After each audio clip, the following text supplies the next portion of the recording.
Alright.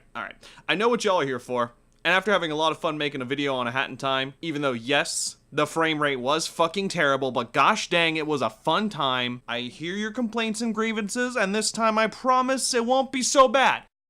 So what are we reviewing today? Tomba? Tomba, okay. Disembodied Hand, can you get the game? Tomba is actually a pretty rare game. Nowadays in mint condition, I've seen it run anywhere from like 60 to 120 bucks. It's actually one of my favorite games in my collection, and I'm proud to have it safe and sound for future generations.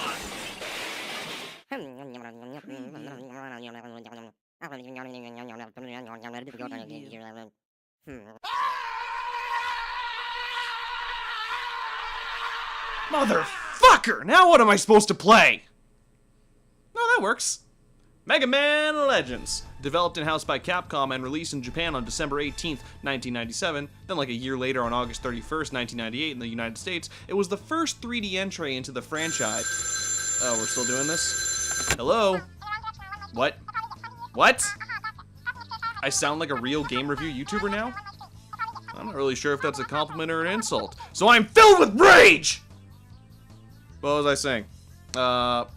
This game, it's got Mega Man, but it's got Legos too. That's cool. Immediately the game start screen oozes with a certain charm that's mostly lost on today's market. I mean, when was the last time you played a game where little robots danced in the background of the main screen?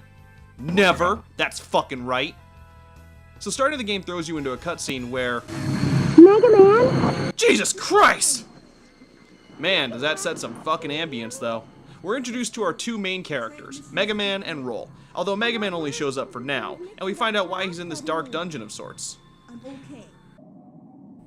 The two of them are after something known as a refractor, a large crystal energy source that seems to be just sitting there, ripe for the picking.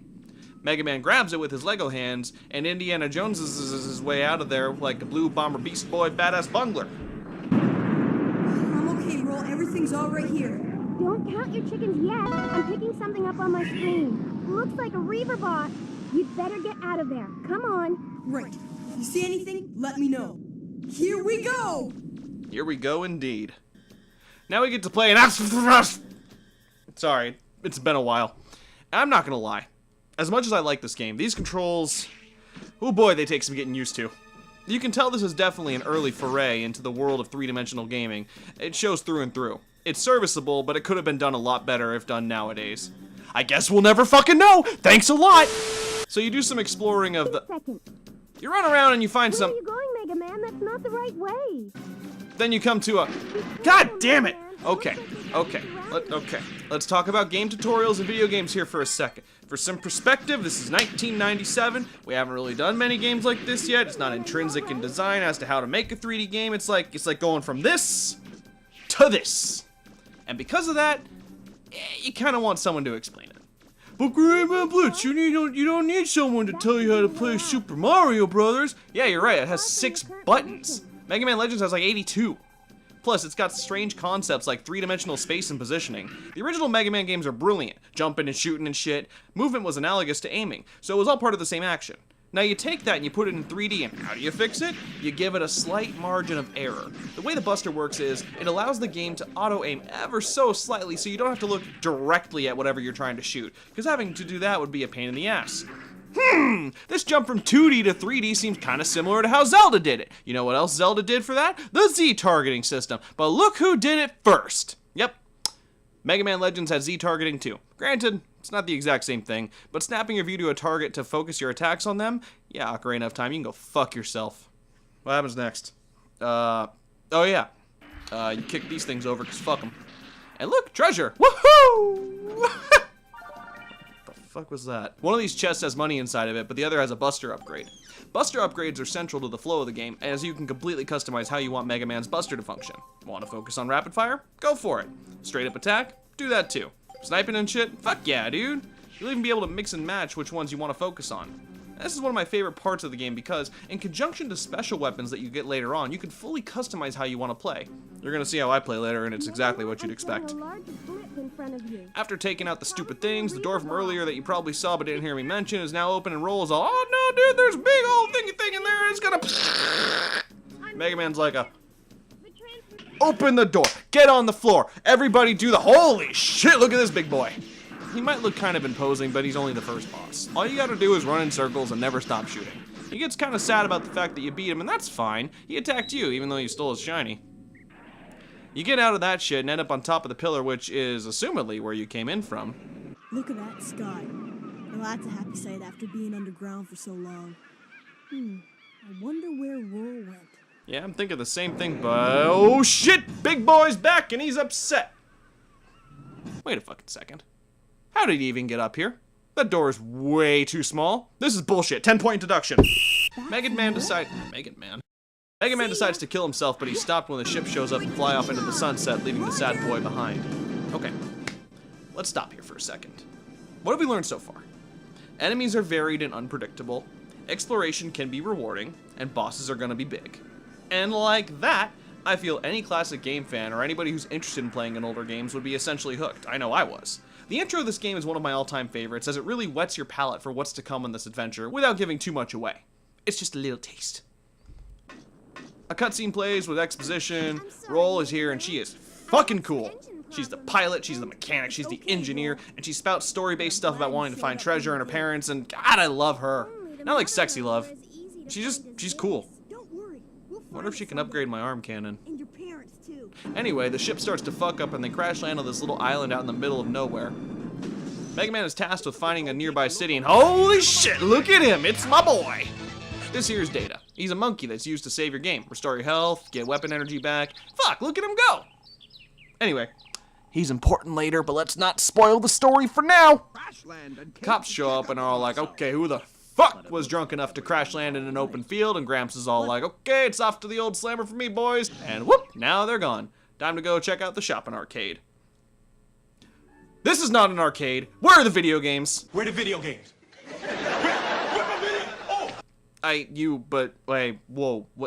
Wait, what the fuck? The junk store lady tells you to go find her husband, which is fine because this place sucks.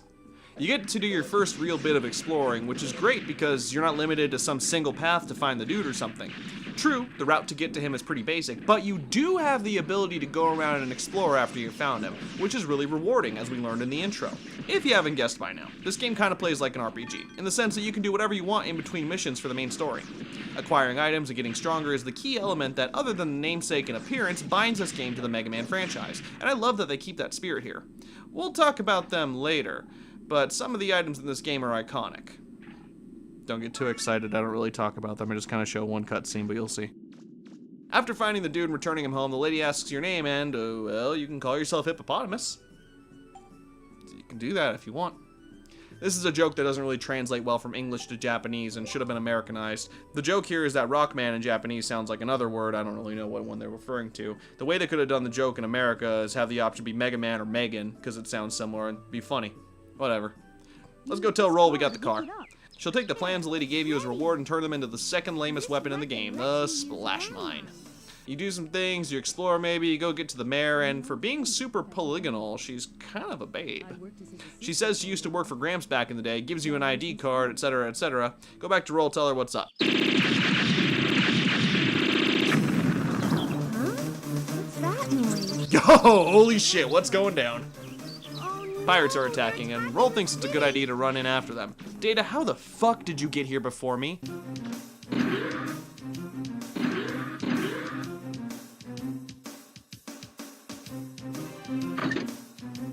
We're the Bonds!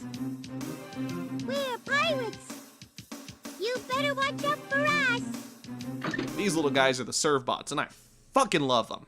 I love them so much, I have a little bobblehead version of him. He's one of 4,000 that was sold at Comic-Con in 2010. You know, the one where Mega Man Legend 3 was hinted at. That's all we're gonna say. This one.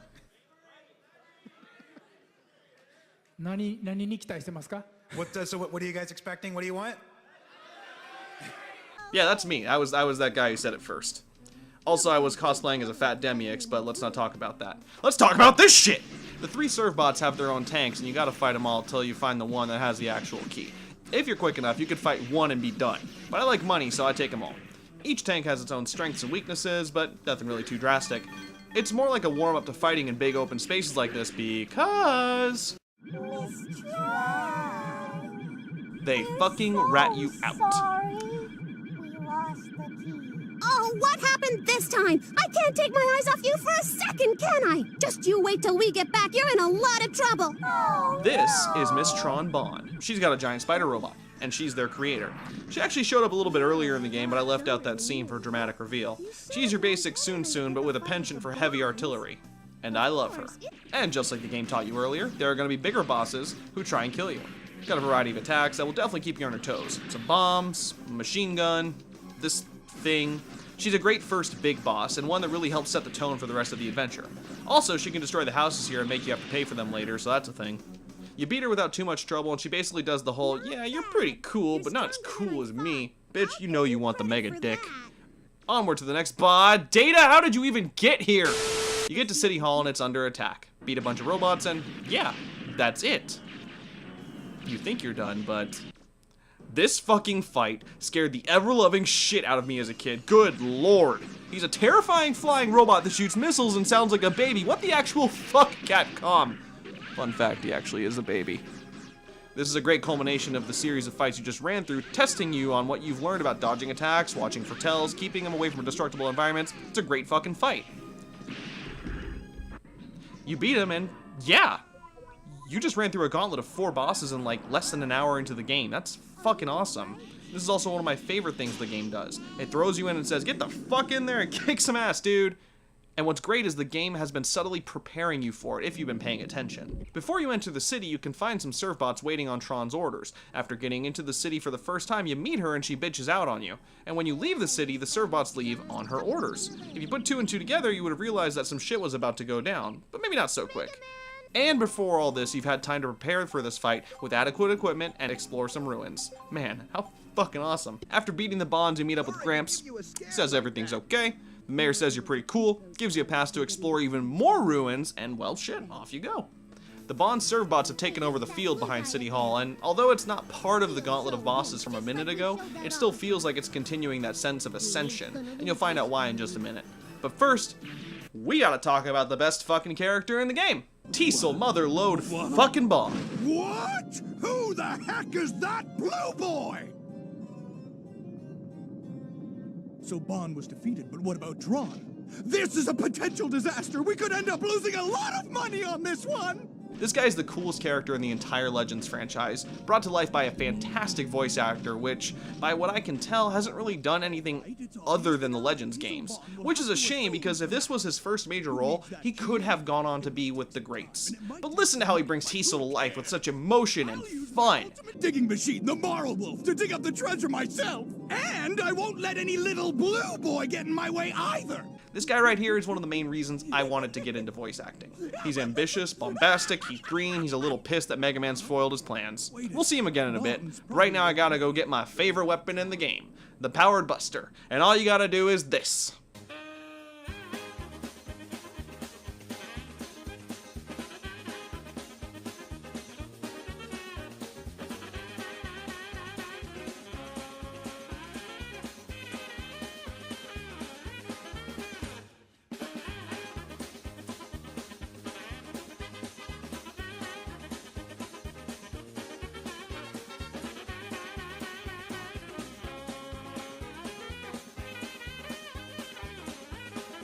My baby has come home. And this is what I mean by that feeling of ascension. Here we are at yet another boss. Getting that Powered Buster is entirely optional, but having it makes this fight a cakewalk. It's called the Moral Wolf, and it's pretty impenetrable, save for a hatch that opens on the back up at the top. To get access to that, the best possible thing you can do is hit the treads of the tank to slow it down and get yourself a good shot. Once you've done that, head up there and take a few pot shots at the door for massive damage. It's inconceivable! How could a little punk like that ever defeat me? How much does he think it cost to build that in the first place? I'm gonna get him. I kind of feel bad. Jeez. It's like all his hopes and dreams were destroyed. Jesus. Well, now that the pirates have been dealt with, we can go about our business. And just, what is that exactly? Oh yeah, why exploring the dungeons of the game. The subgates for treasure and shit. There are 3 subgates all over the island, each with their own theme and slight variation on theming and puzzle solving. And when I say puzzle solving, the puzzles are about as complex as the first Zelda game, i.e. beat all the enemies in a room or push a set of buttons. But honestly, I kind of like that. This is a Mega Man game after all. You shouldn't have to think too hard. Just jump in and shoot. The first dungeon is located out in the Cardon Forest, past the Flutter. To get there, you gotta make your way up a battlefield of tanks and turrets and mankind's worst enemy, a woman driver. I'm sorry, Mega Man. Women can't drive, it's funny because it's sexist. Women can't drive, it's funny because it's sexist. The first subgate is pretty cool. I really enjoy the way it's laid out. Very basic, but it makes you feel like an explorer. You come to this main room and shoot some stupids, then get over to the bridge in this room where you see a conveyor belt. Might be useful. Let's turn it on. Go up to the final room and you can see a rusted treasure chest that lands on the conveyor belt. I guess in game design they call this conveyance.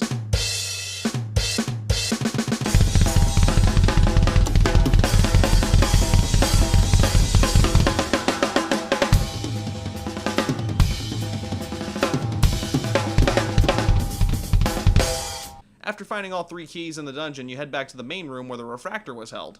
Mega Man goes to grab it, makes a face like, who farted in here? I'm the only one in here, so it must have been me. Shit! And leaves with the refractor. Cool shit. Next up, we gotta go to Uptown, because apparently there's a subgate out in the lake, and the one from the forest is way too high up. This guy's got a boat, but it doesn't work. Luckily for me, I know the second best mechanic in the world, apart from Jesus, because anything is possible through Christ.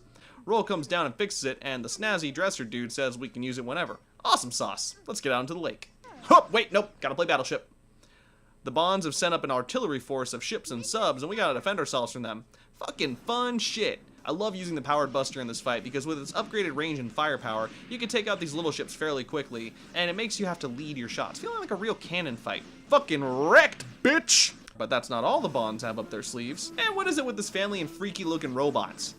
Tron has built up this thing to try and take you and Roll out, so you gotta defend yourself, and it's not working, Roll! Get the fuck out of here!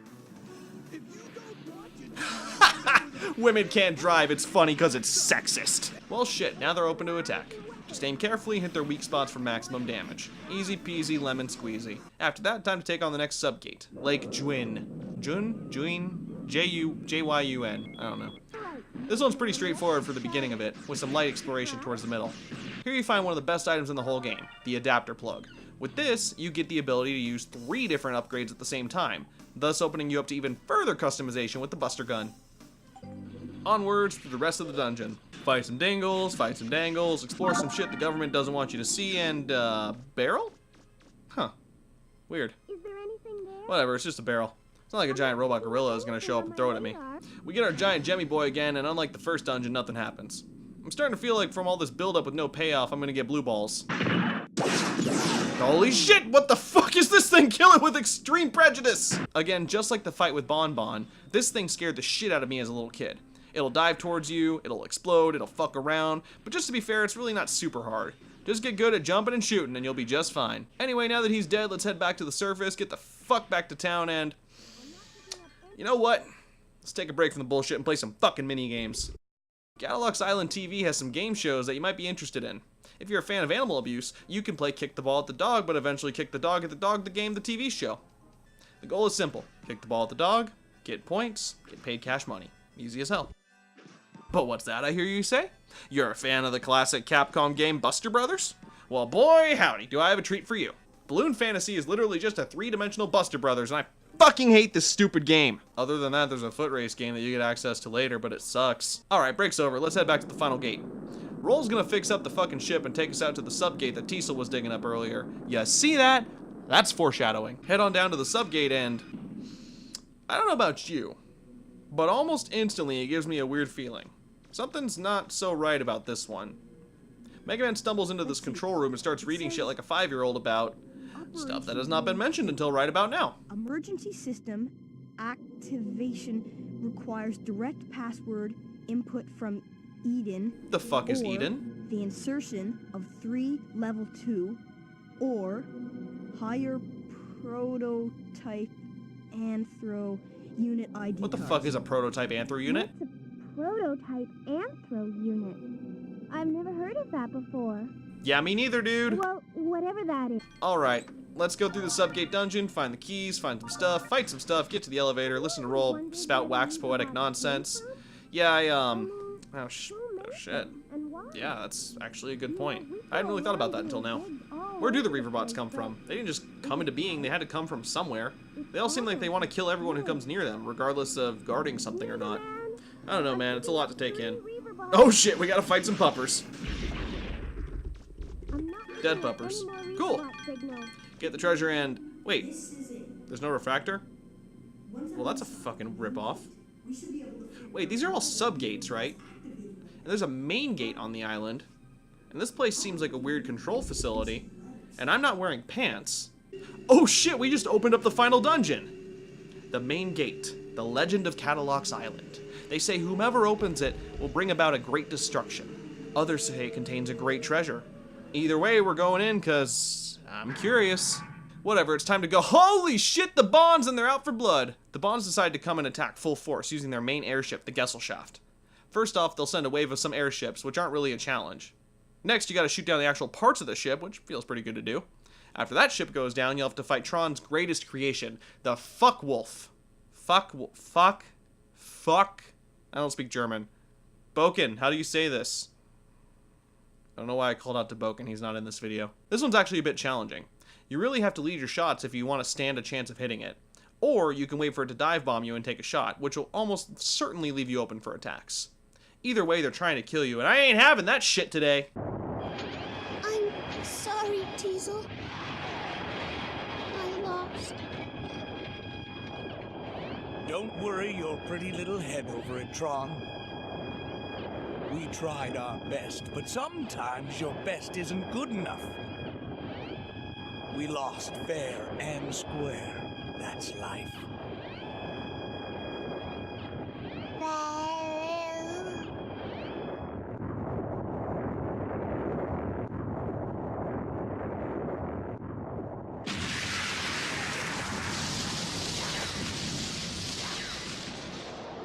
Oh shit.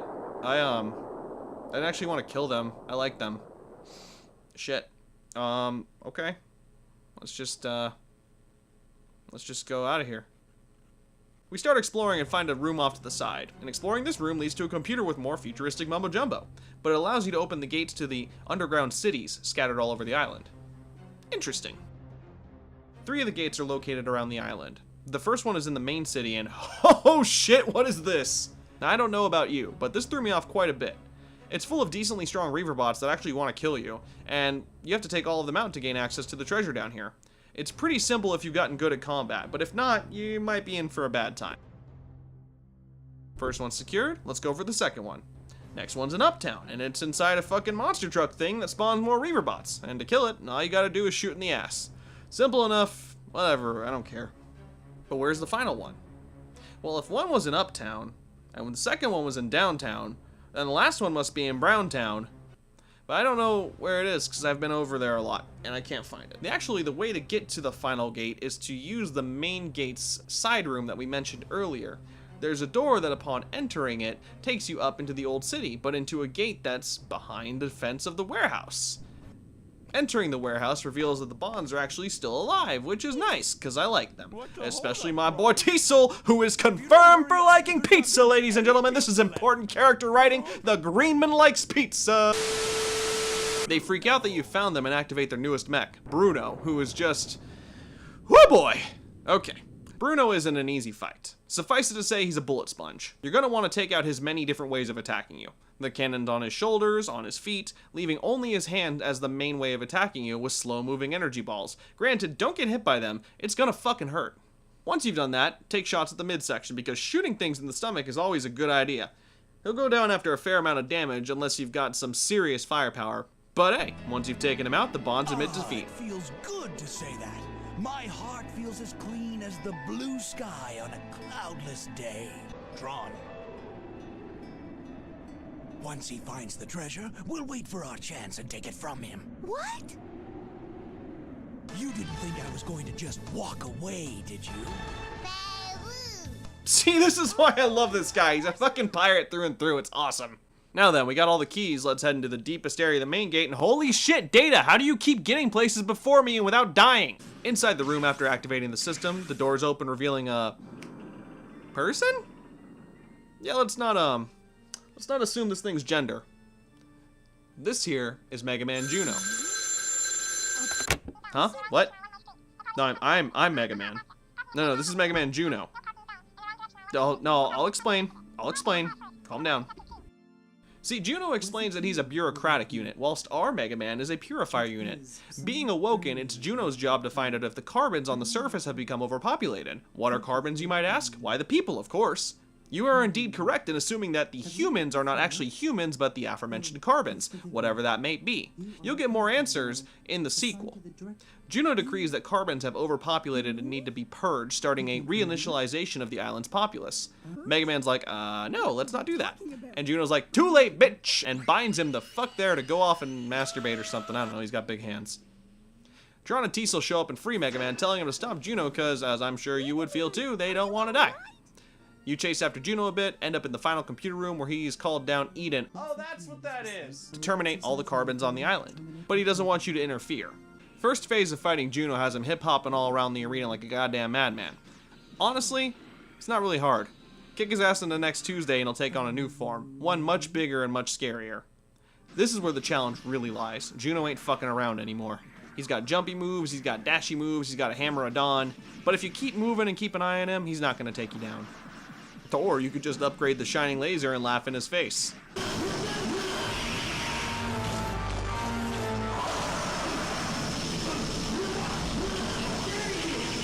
Juno, impaled on the ground, leaves us with some final words of cockiness, saying that he was able to get Eden to activate, and he's uploaded his memory to the system so he can live on, and Mega Man can go fuck himself as he dies. What a boss. Mega Man understandably freaks out knowing he's completely lost even though he won the battle. But then, a hero arrives. Class Mega Man Trigger. Under suspicion of malfunction, bureaucratic model 3rd class Juno has been deactivated by Mega Man Trigger as per Ordinance 103. Mega Man Trigger hereby requests the indefinite postponement of the previous reinitialization order and the deletion of bureaucratic model Juno's backup data. Trigger hereby assumes all bureaucratic authority for the district and will petition Mother for guidance at a future date. Excuse me, the monkey? He just fucking stopped him from killing everyone and deleted Juno. What a cool fucking dude. Data basically exposition dumps a lot of shit building up for the next game, saying he can't tell us everything about who Mega Man is right now, but maybe someday. What a cock tease, but man, what a great way to build up the series. Fuck, I love this ending. Mega Man and Data leave together, and the entire gang leaves the island with a nice little fanfare from the island's inhabitants sending them off. It's a really good ending, and a great way to impart a lasting memory for the game. The credits roll, and hey, wait a second, what happened to the bonds?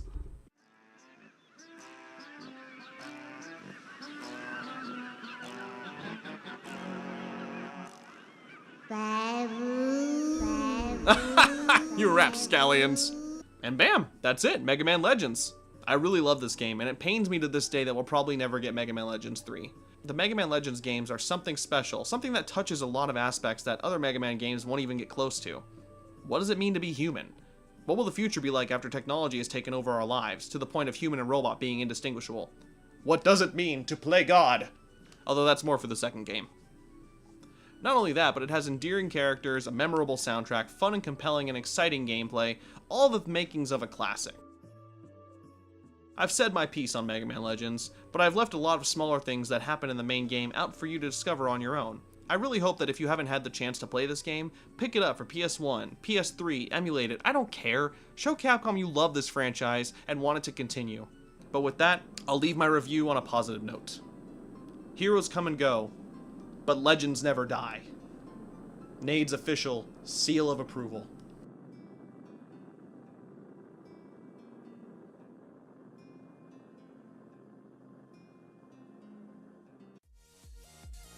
Thank you all so much for watching. If you enjoyed what you saw here today, please click that subscribe button if you haven't already done that. Listen, I'm not very enthusiastic because it's pretty late at night when I'm finishing this, but I had a lot of fun making it. I'm sure you all are aware I plan on doing a lot more of these long form reviews in the future.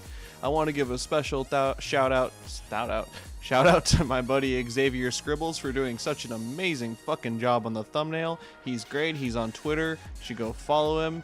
We got a link in the description down below. Put it right there, right now. It wasn't there before, but now it is. Again, if you like what you saw here, click the subscribe button. If you're already a fan, hey, I fucking love you. I appreciate that. I'm glad you're here. You should tell your friends, though, because then you have more people to talk about it with. But if you want people to talk about it with, you can join my Discord. There's a link, and it's down there, too. If you follow me on Twitter, that's a thing people do. Hey, do you want to support me in what I do? There's a Patreon. I don't have rewards yet because I made it like at 3 in the morning yesterday when I was bored. Other than that, I don't want to do any more shoutouts.